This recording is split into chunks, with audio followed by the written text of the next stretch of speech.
Hello boy. ये कहानी शुरू होती है सन 1944 से। ये वो वक्त होता है जब वर्ल्ड वॉर 2 लगभग खत्म हो चुका है, लेकिन हिटलर अभी भी हार नहीं मानना चाहता।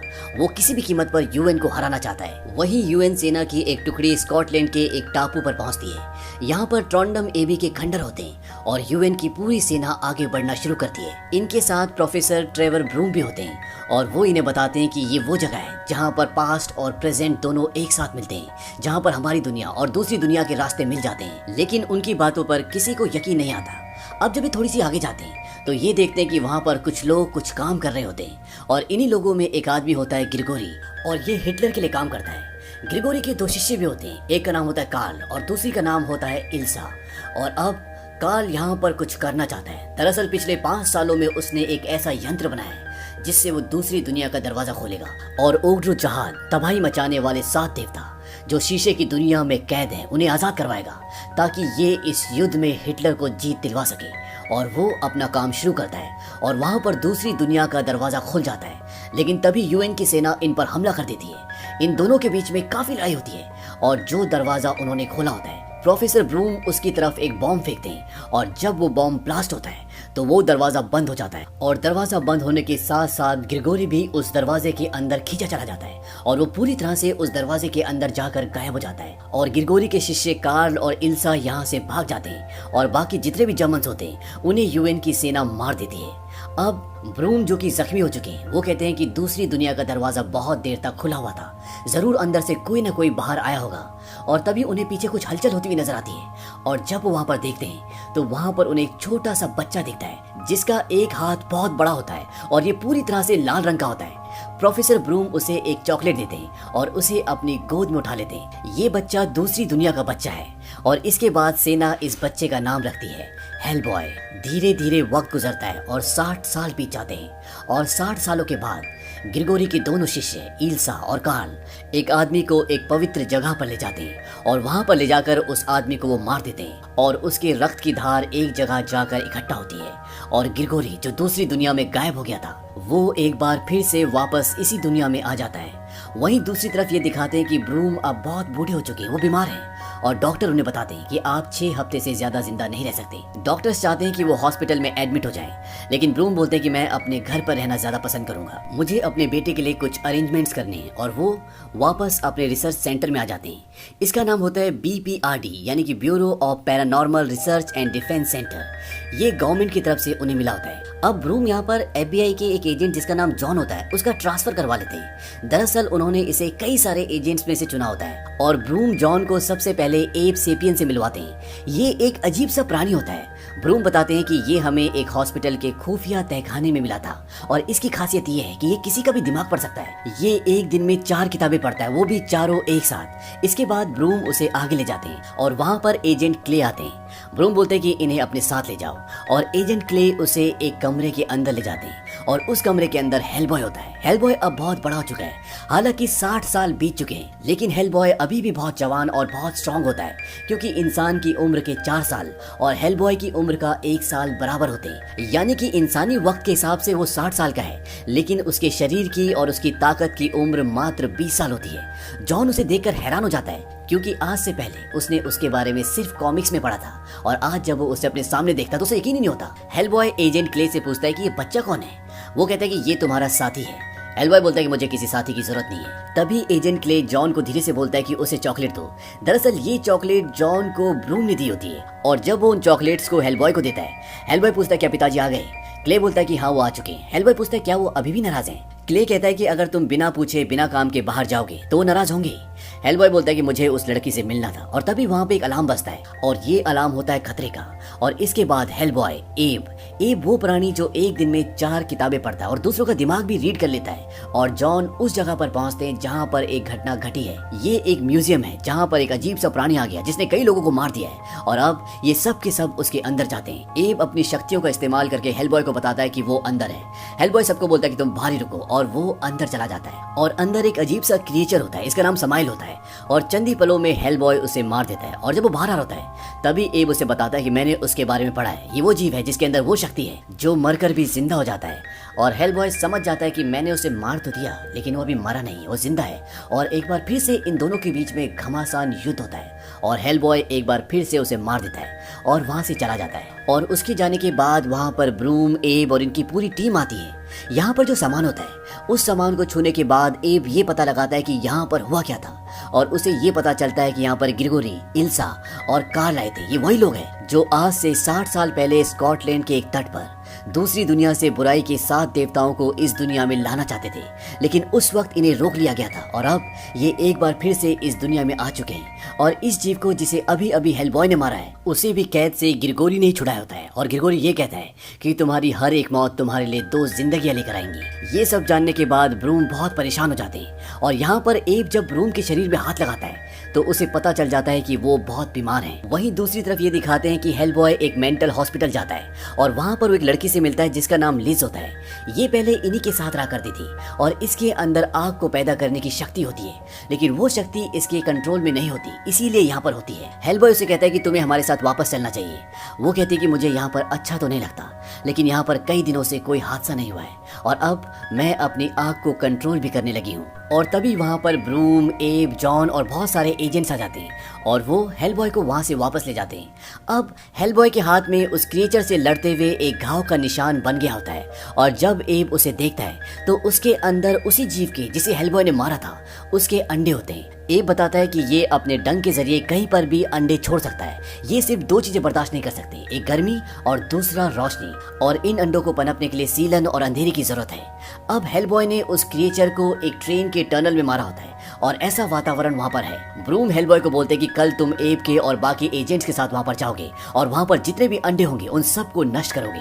और अगले दिन हेलबॉय, एब, एजेंट क्ले और 2 और एजेंट्स वहाँ पर जाते हैं और वो वहाँ पर अंडे ढूंढना शुरू करते हैं। एब पानी के अंदर जाता है और वो देखता है कि वहाँ पर उस जानवर ने बहुत सारे अंडे दिए होते हैं और एक बहुत बड़ा क्रिएचर अंदर भी होता है और वो एब को मारने की कोशिश करता है, लेकिन एब वहाँ से बाहर आ जाता है। वहीं बाहर एक और क्रिएचर होता है जो 2 एजेंट्स को मार देता है, पर वहाँ पर हेलबॉय आ जाता है और इसके बाद हेलबॉय के बीच में और उस क्रिएचर, उस दानव के बीच में एक बार फिर से लड़ाई होती है और हेलबॉय एक बार फिर से उसे मार देता है। लेकिन नीचे ग्रिगोरी का शिष्य कार्ल भी होता है। इस पर गोलियों का भी कोई असर नहीं होता और वो एजेंट क्ले को बहुत बुरी तरह से जख्मी कर देता है। और जब वहाँ पर हेलबॉय आता है तो वो पहले जमीन पे लेट जाता है ताकि उसे ऐसा लगे कि वो मर चुका है और हेलबॉय को भी ऐसा लगता है। और अब क्ले बहुत बुरी तरह से जख्मी है, एब भी बहुत बुरी तरह से जख्मी है और जल्द से जल्द अगर इन्होंने कुछ नहीं किया तो ये क्रिएचर पूरी दुनिया में फैल जाएंगे। वहाँ पर ये दिखाते हैं कि जिस क्रिएचर को हेलबॉय ने मारा होता है उसके अंदर से 2 रोशनियां निकलती हैं, यानी कि जब भी ये किसी एक क्रिएचर को मारेंगे तो वो 2 रूप में पैदा हो जाएगा। वहीं जॉन लिज को मनाकर वापस उस ठिकाने पर ले आता है जहाँ पर हेलबॉय, एब, ब्रूम ये सब रहते हैं। ब्रूम लिज को देखकर बहुत खुश होते हैं। वो कहते हैं कि मैं चाहता हूँ कि तुम वापस आ जाओ। लिज कहती है कि मैं सिर्फ 2 दिनों के लिए आई हूँ, इसके बाद मैं वापस चली जाऊंगी। तभी वहाँ पर हेलबॉय भी आ जाता है और वो लिज को देखकर बहुत खुश होता है। दरअसल वो लिज से प्यार करता है, लेकिन अभी तक उसने लिज से अपने प्यार का इजहार नहीं किया। वो कई सारे लेटर्स लिखता है ताकि वो अपने दिल की बात उनमें लिख सके। और तभी वहाँ पर लिज आ जाती है। लिज उसे बताती है कि मैं बाहर जा रही हूँ कॉफी पीने के लिए। हेलबॉय पूछता है किसके साथ? वो बताती है कि जॉन के साथ। इस बात से उसे गुस्सा आता है। उसे लगता है कि ये जॉन को पसंद करती है और लिज जॉन के साथ बाहर कॉफी पीने चली जाती है, लेकिन हेलबॉय उनका पीछा करता है और अंदर ही अंदर इस बात से दुखी हो रहा होता है कि अब लिज और जॉन एक साथ हैं। लेकिन सच्चाई ये होती है कि लिज भी उसे पसंद करती है, लेकिन वो थोड़ा सा कंफ्यूज होती है और वो यही सारी बातें जॉन से कर रही होती है। वहीं दूसरी तरफ ये दिखाया जाता है कि मिस्टर ब्रूम कार्ल की बॉडी को चेक करते हैं जिसने मरने का बहाना किया होता है और वो देखते हैं कि उसकी बॉडी में खून की एक बूंद भी नहीं होती। उसका जन्म 1897 में हुआ था, यानी कि ये इंसान नहीं होता। और जब मिस्टर ब्रूम नीचे चले जाते हैं तो ऊपर ये दिखाया जाता है कि कार्ल उठ जाता है और वो अपने कपड़े पहनकर नीचे आ जाता है जहाँ पर मिस्टर ब्रूम होते हैं। मिस्टर ब्रूम कार्ल को देखते हैं और वो समझ जाते हैं कि ये एक चाल थी। वो कहते हैं कि मैंने कठपुतली को तो देख लिया, लेकिन इसे चलाने वाला कहाँ है? और तभी ये दिखाया जाता है कि वहाँ पर सोफे पर ग्रिगोरी बैठा होता है। वो कहता है कि बहुत खूब प्रोफेसर ब्रूम। वो प्रोफेसर ब्रूम को बताता है कि आज से 60 साल पहले अगर तुमने हेलबॉय को खत्म कर दिया होता तो आज ऐसा कुछ भी नहीं होता। वो कहता है कि मैं तुम्हें भविष्य की एक झलक दिखाना चाहता हूँ और वो प्रोफेसर के सिर पर हाथ लगाता है और प्रोफेसर को विजन्स आते हैं और उनमें वो ये देखते हैं हेलबॉय के दोनों सींग पूरी तरह से बढ़ चुके हैं और पूरी दुनिया जल रही है। वो प्रोफेसर ब्रूम को कहता है कि तुम्हारा ऊपर वाला हमेशा खामोश रहता है, लेकिन जब भी मैं मरता हूँ मेरा मालिक मेरे अंदर समाकर मुझे जिंदा कर देता है। और उन्होंने मुझे उस बच्चे का नाम भी बताया जिसे तुम हेलबॉय कहते हो। क्या तुम उसका नाम जानना चाहोगे? प्रोफेसर ब्रूम कहते हैं कि नहीं, वो मेरा बेटा है और तुम इस सच को कभी बदल नहीं सकते। और इसके बाद प्रोफेसर ब्रूम कहते हैं कि मैं तैयार हूँ और कार्ल उन्हें मार देता है। और जब भी बात हेलबॉय को पता चलती है तो वो वापस आता है और अपने पिता की यानी कि प्रोफेसर ब्रूम की डेड बॉडी को देखकर वो पूरी तरह से टूट जाता है, क्योंकि हेलबॉय का इस दुनिया में प्रोफेसर ब्रूम के अलावा कोई भी नहीं था। यहाँ पर प्रोफेसर ब्रूम की बॉडी के पास उन्हें एक नोट भी मिलता है जिसमें सेबेस्टियन प्लेगबा नंबर 16 लिखा होता है और ये मॉस्को से कुछ ही दूरी पर होता है। और इसीलिए हेलबॉय, मायर, लिज और कुछ एजेंट्स उस जगह तक पहुंच जाते हैं। इनके साथ एब नहीं आता क्योंकि एब की तबीयत ठीक नहीं है, वो घायल है।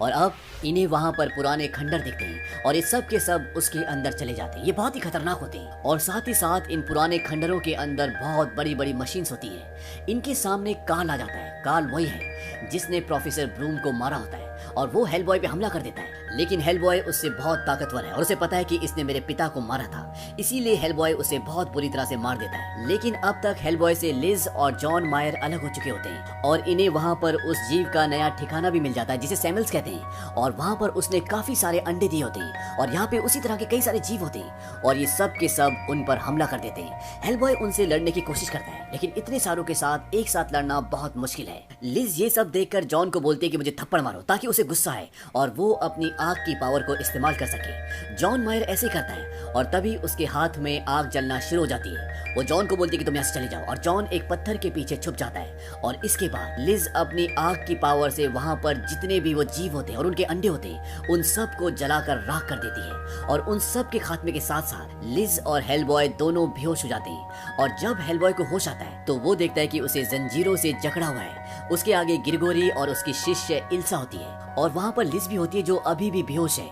और जॉन मायर को बंदी बनाया हुआ है। और वहाँ पर एक बहुत बड़ा पत्थर भी होता है। ये सन 1908 में आसमान से गिरा होता है और ये दूसरी दुनिया का दरवाजा खोलने का रास्ता होता है। दरअसल आज ग्रहण की रात होती है और ग्रहण की रात को दूसरी दुनिया का दरवाजा खोला जा सकता है। ग्रिगोरी हेलबॉय को बोलता है कि तुम्हें क्या लगता है कि तुम्हारा एक हाथ इतना बड़ा क्यों है? दरअसल ये दूसरी दुनिया का ताला खोलने की चाबी है और अब तुम हमारे लिए दूसरी दुनिया का ताला खोलोगे।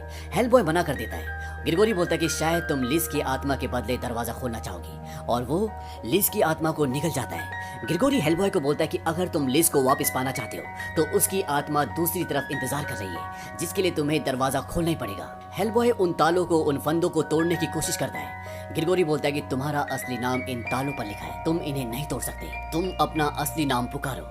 हेलबॉय बोलता है ठीक है, लिज की खातिर। ग्रिगोरी बोलता है बोलो अनुग उनरामा और हेलबॉय भी ऐसे ही बोलता है और जैसे ही वो अनुग उनरामा बोलता है उसके ताले खुल जाते हैं और साथ ही साथ जो उसके सींग जो कि कटे हुए होते हैं, बहुत छोटे होते हैं, वो पूरी तरह से ग्रो हो जाते हैं जिनमें आग जल रही होती है। और वो उस पत्थर के पास जाता है जो सन 1908 में आसमान से गिरा था, जो दूसरी दुनिया का रास्ता है। और हेलबॉय का हाथ उस पत्थर को, उस दरवाजे को खोलने की चाबी है। यहाँ पर ग्रहण पूरी तरह से लग चुका है और हेलबॉय उस पत्थर के अंदर एक छेद होता है, उसमें हाथ डालता है और जब वो उसे घुमाता है तो एक तेज रोशनी ऊपर की तरफ जाती है और वो सीधा चांद से टकराती है और दूसरी दुनिया का रास्ता खुल जाता है। और उस दुनिया में ओग्रू जहाज, जो कि शैतानी शक्तियों का देवता होता है, जो शीशे की दुनिया में कैद होता है, वो आजाद हो जाता है।